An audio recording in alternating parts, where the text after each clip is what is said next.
Pinky! Mai Pinky! Mai Pinky! Mai Pinky! Kuchi! Mai Pinky! Chico! Chenzi. Kuchi! Ngoma. Mai Pinky! Ngoma. Mai Pinky, kumuruma wangu chichaitika. Anguti kandege ndiyeji. Kandege Chico! Kubetsingi Mai Pinky.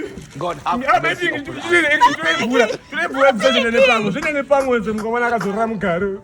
Mai Pinky! Ngoma. Mina ndigaenda tiketi racho. Papina tudyiwa. Mai Pinky! Mai Pinky!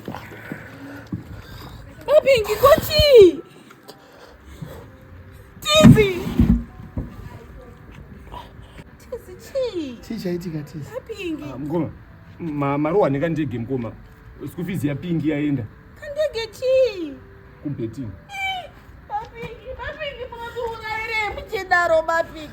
School fees yemwana ndikashata gore rese nai Mai Pinky. Mai Pinky chi? Wewe wakasiyana nevamwe varume Mai Pinky. kuedza kusagararamba mukadzi wangu Unatedza kumukoma kuseri uchienda kumayadhi kunotsvaira mayadhi ekudzimba dzevanhu you get something at the end of the day. Unoona chivo chofambana na Tiza. Vana Tiza vanogara makonosta zvemadrugs ndio vanongoti churi rume rakakura senge iwewe. Mai Pinky.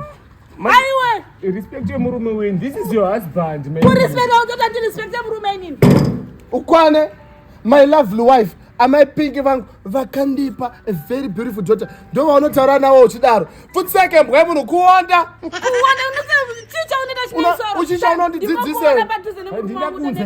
hazvina basa izvo nai unenge usina kukwana sei tokuita rafu iyoyo tokuita rafu nonsense man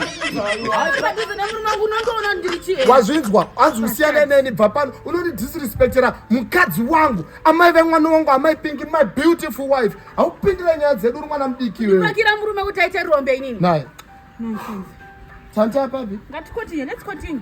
indiri kuti ndikangoramba ndiri panapa uchingonditsvaira chiti hazvimake sense isiyane neunobheta mani Saka kamboita zvebetting unoziya akati aenda kunoita betting. asiyane nena Mai Pinky Tinotangwa nebetting. haitapamembwe munhu mani iwewe Ukudaiko. hafutseke imbwa yemunhu kuonda get away Oh, no.